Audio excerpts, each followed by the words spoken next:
এটা হচ্ছে বালুরঘাট রেল স্টেশনের সামনের ছবি।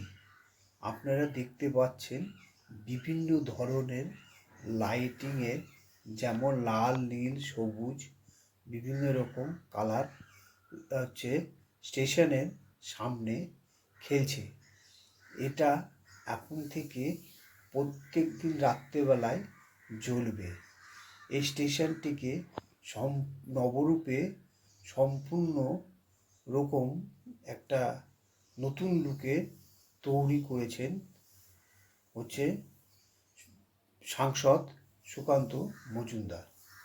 সাংসদ সুকান্ত মজুমদার জন্যই আজ বালুরঘাটবাসীরা হচ্ছে এই স্টেশনের যে নতুন লুক এবং নতুনভাবে সাজানো দৃশ্য দেখতে পাচ্ছেন। এরকম দৃশ্য বালুরঘাটবাসীরা এর আগে কখনো দেখতে পায়নি। স্টেশনটা যখন তৈরি হয়েছিল তখন একটি ট্রেনই মাত্র চলতো এবং একটা ট্রেন এসে দাঁড়ায় থাকতো, সেটাই আবার বিকালবেলায় যেত। এখন মোটামুটি 7খানা ট্রেন বালুরঘাট স্টেশন থেকে ছাড়ে।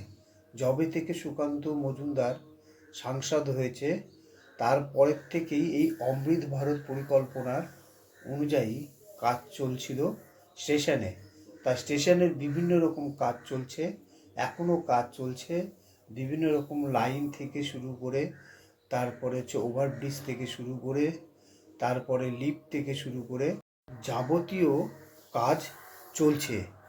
এর মধ্যে যে ফ্রন্টে একটি হচ্ছে বৃত্তাকারের মতন রাখা আছে, সেটিতে ঝর্ণা বসবে এবং চারধারে যে ঘাস মালদা থেকে নিয়ে আসা হয়েছিল সেই ঘাসগুলিকে ওখানে বসানো হয়েছে এবং যার ফলে ওই ঝর্ণা বসলে আরও লুক চেঞ্জ হয়ে যাবে এবং গোটা স্টেশনটা আলোয় আলোয়ময় হবে এবং বিভিন্ন রকম কালার সে খেলতেই পাচ্ছে, দেখতে পাচ্ছেন আপনারা আমাদের এই চ্যানেলে।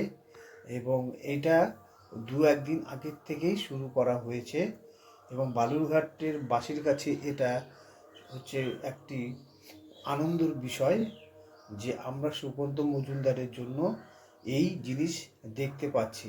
তাছাড়া কতজন আসছে আর গেছে, কিন্তু হচ্ছে কেউ এই ধরনের কাজ করে দেখায়নি এবং নতুন নতুন ট্রেন আরও বালুরঘাট থেকে ছাড়বে। যেমন বালুরঘাট থেকে গুয়াহাটি ট্রেন ইতিমধ্যেই ছাড়বে এবং সেটার জন্যে একটা লাইন হচ্ছিল, সেই লাইনটার কাজ চলছে।